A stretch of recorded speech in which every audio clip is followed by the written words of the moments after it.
Dr. Tom Bertrand, thanks for joining us again on the Illinois Channel. You're welcome.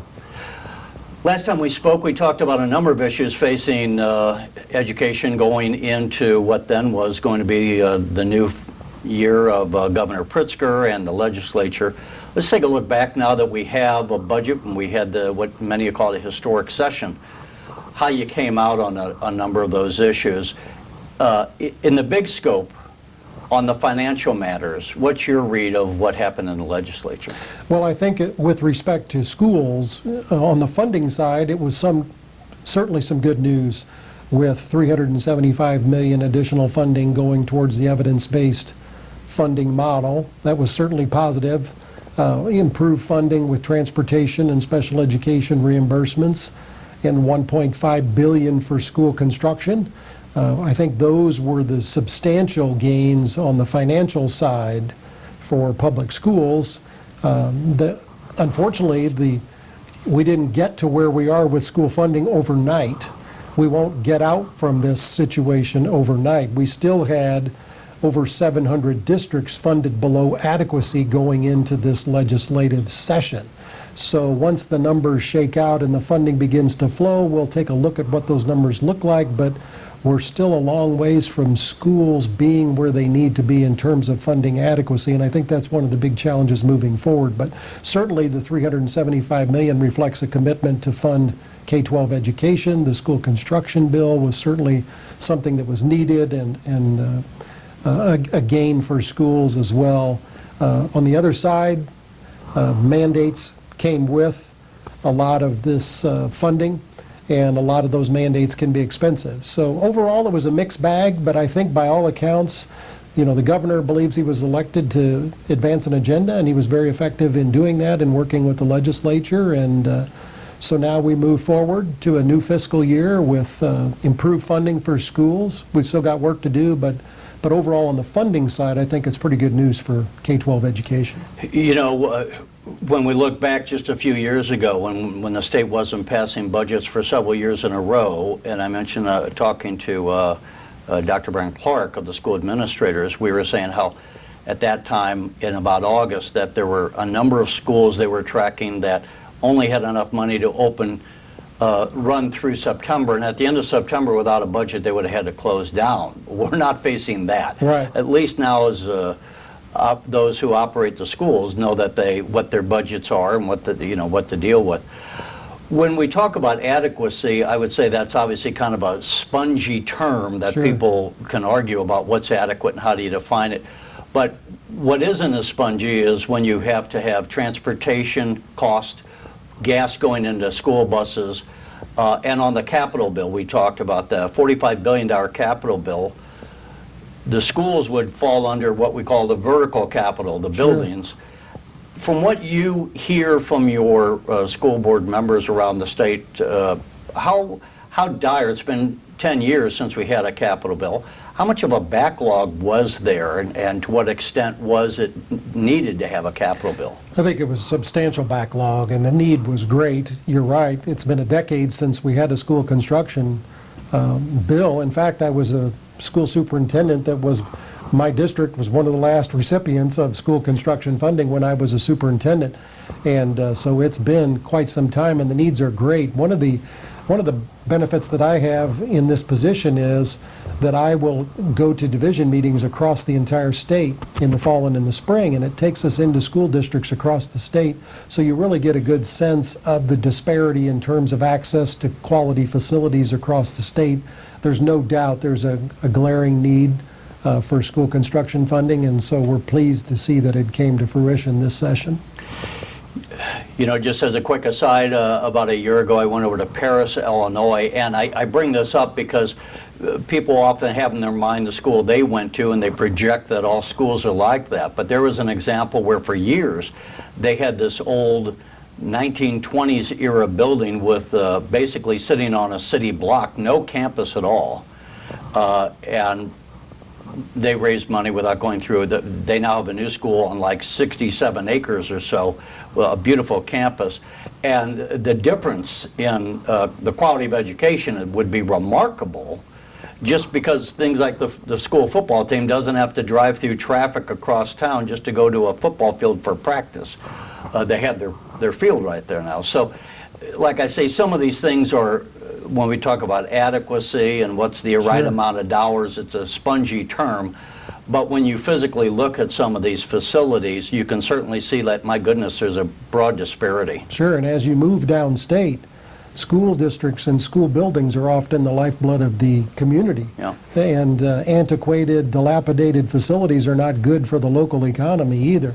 And so school construction projects bring jobs into the community, bring revenue into the community and the businesses in the community, and ultimately the quality facilities are a magnet that draws people to move into communities. And so it's, I think a win for school districts, particularly in those areas where the facilities really needed to be addressed. So you have, you got your operating budget, you got a $375 million increase in that. You got, I forget what numbers, but tens of millions of dollars more Right.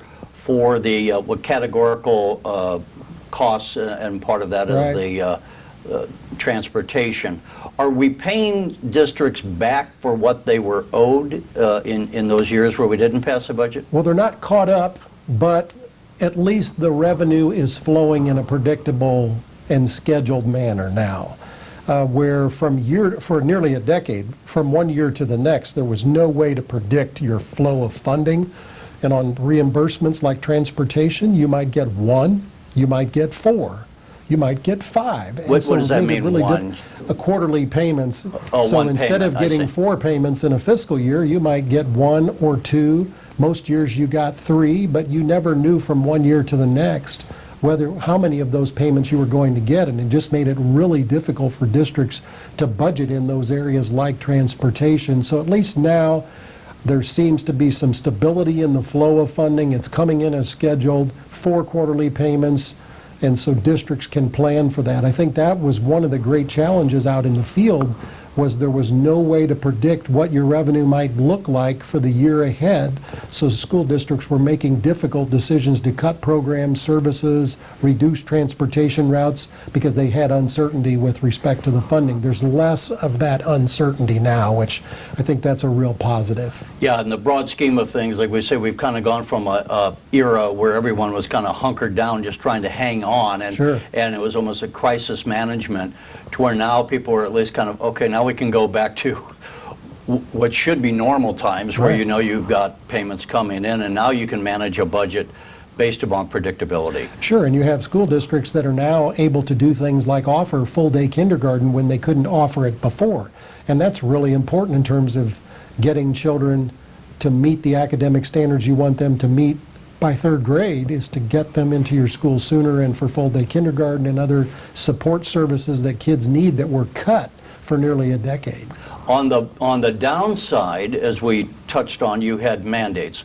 So 2 of them was, one, the $40,000 a year minimum payment for teachers, which people in Chicago would say, what's the big deal? We pay more than that now, but that's not certainly true around the state. The other mandate was that impacts everyone.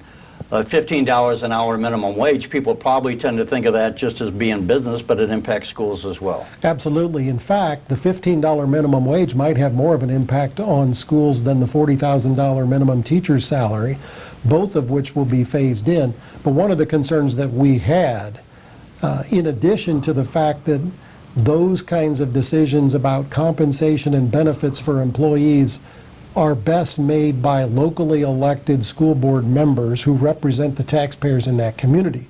In addition to that, our concern was that these 2 mandates could swallow up a lot of the new resources that schools will be getting. No one believes that our teachers are overpaid and our support staff are overpaid. We don't believe that at all. I think the challenge is, how do you balance trying to be competitive with increasing the compensation for your staff with other needs that you have in a school district? And so the challenge is, you need to be on a sustainable trajectory so that the new resources aren't totally consumed by the minimum wage law change and the minimum teacher's salary.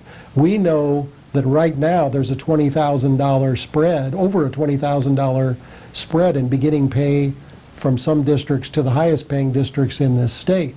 even with a $40,000 minimum salary, there will still likely be a spread of $20,000 between the highest paid starting teachers in our state and the lowest paid starting teachers, because we know that right now we have beginning teachers in parts of our state that are making $56,000 a year, other parts of the state less than $30,000. And you're talking about starting wage. And so the challenge is, as districts are getting more funding, there are other services that our children need in their schools, ranging from social workers to smaller class size to literacy coaches, research-based, evidence-based practices that we also need to be able to support out in our schools. And so local school boards need to make those decisions about what kinds of programs, as well as the compensation and benefits of their employees. So those are two substantial mandates that certainly will cost school districts a lot of money out of this fiscal year and future. Another change that people may not have picked up on was this cap. We were trying to keep spiking salaries at the end for pension purposes, but they raised the cap, which had been 3%. They raised it to 6%. How does that impact your members? Well, it will give them more flexibility in terms of compensation, and from a school board perspective, we believe that there needed to be some flexibility to allow school boards who wanted to move, for example, a principal into a superintendent's position, that school boards needed flexibility to be able to do that. But with the restrictions on the spiking of salaries towards the end of career, many school districts were struggling with that issue of, okay, what do we do with an internal promotion or a coach that's moved from an assistant coach to the head football coach position, and now they're going to exceed the 3% threshold. So we were supportive of additional flexibility and exceptions and to move that cap from 3 to 6%. I think at the end of the day, it's all coming from the same pie of our local school district, and school boards just have to prioritize based upon that. And if increasing wages beyond that 3% to the 6% is part of that priority, then that means it comes at the expense of other things, and that's a local decision that school boards need to make. We've been focused on economic issues. Let's turn to just some other issues. So, and as an overview, you represent the Association of School Boards, Sure. So all the school board members. And just to remind people of the basics, every school is managed by a board. Right. These are private citizens who run for these positions. They're elected to the position. And I always find it fascinating that they serve as a civic duty. They're not compensated financially. Right. And yet they have to do a lot of work. There's a lot of training involved, knowing the law and any number of things. They probably take, in many cases, a lot of guff from people about decisions they make. Absolutely do. So I always think it's one of the more commendable things that citizens do in our society. When you hear from your members, aside from the economic issues, are there any other issues that jump out at you that I don't know if there's a statewide or if it's just a bunch of regional issues Sure. that pop up? I think a common theme right now is the educator shortage and concerns out in the field about how we're going to effectively address that in the short term while we're trying to fill the pipeline of prospective educators in the longer term. And certainly there were a couple of bills that did pass that are awaiting the governor's signature that do help somewhat in the short term with the teacher shortage. One of them related to the basic skills test requirement being put on hiatus for a few years longer because that had become a real barrier to providing more candidates into the applicant pool and a diverse pool of candidates into the applicant pool for our schools to choose from. And secondly, to allow retirees to return in shortage areas, to return to schools to teach, because frankly, we have areas of this state where school districts have 0 applicants for positions. And that's a scary situation in terms of Why couldn't retirees come in and teach? What was the holdup? Well, currently under the pension laws, they were prohibited from returning to teach full-time. They could return for 100 to 120 days in duration, but the situation that some districts were facing in the field was special education being a prime example where they had 0 qualified applicants for a position, but they might have someone who had recently retired that was willing to step in for a year to fill that position, but could not fill it for the whole year because of the restrictions. So those were 2 initiatives sponsored by advanced by Vision 2020 to try to address some of these short-term issues that we're having with the educator shortage. But we have a major challenge ahead of us as a state with recruitment and retention of quality educators, because they are the key to quality education for our kids. Regardless of funding, if you don't have quality staff members in your buildings, in your classrooms, it's going to really affect the quality of education available for our kids. Wasn't there some law to allow teachers from other states who might want to come here to make it right, to where they could be licensed on a fast track? We've made some gains there too. The Vision 2020 pushing for greater flexibility with what they call licensure reciprocity from other states. Our position was if a teacher's qualified to teach in Missouri or in Indiana or Kentucky, why aren't they qualified to teach the same subjects in Illinois? That to us was a no-brainer. We've made some gains there. So now we can do that? We can do. It's a lot easier to do that. But there's a lot of work to be done to really get more people in the pipeline, to market the education profession, and to really get more students into the pipeline, starting young, with trying to recruit individuals into education. Before we go, are there any, sometimes what we hear in the news and gets people riled up is some social thing that comes up. But you know, one school doesn't want to have the Pledge of Allegiance or whatever. Sure. How much of an issue are these social things that pop up, and to what extent do you as an association get involved in these? Well, I guess the bottom line for us as an association is we believe that school districts are best and most effectively governed through local control by locally elected school boards who represent the taxpayers in that community. They have a vested interest in the children of that community, and that decisions about school governance, about curriculum, are best made locally. And so probably a bigger issue than social issues are mandates that are forced upon local school boards. That's where we hear a lot of resistance out in the field, that when the state's telling us we have to do something that locally our folks don't believe we need to do, that's always a challenge. There are a number of curriculum mandates this year. There also were some school security, safety, mental health, which are all hot issues right now. But again, best that those decisions are made locally in most cases for what's good for that community and best, and what the needs are of the children in that community. And let's just say, last question, as you look to the new school year coming in, what are you focusing on, or what's the association focusing on going forward? Well, right now, one of our areas of focus is our joint annual conference in November, new school board member training. Right now, we expect a little over 1,100 new school board members. We're still getting the numbers in, but that's the number approximately in an annual election cycle that we'll see about 20% of the school board members in the state turn over. And so we'll be in that neighborhood of 1,100 to 1,200 new school board members. We have the last round of new school board training this weekend, Friday and Saturday, where we provide mandated training to our school board members, as well as other basics of governance training to newly elected school board members. So that's really foremost on our minds right now, the new board member training. We're getting ready to roll out a new website for the association in August or September. And then our joint annual conference, a lot of work going on right now with that too.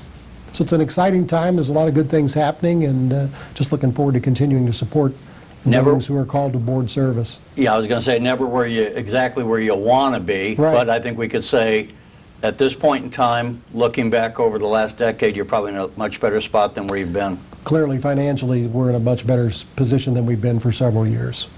Dr. Tom Bertrand, thank you for joining. Thank you, Terry. Thank you for watching the Illinois Channel. You may also wish to follow us online, where you are free to make comments or program suggestions.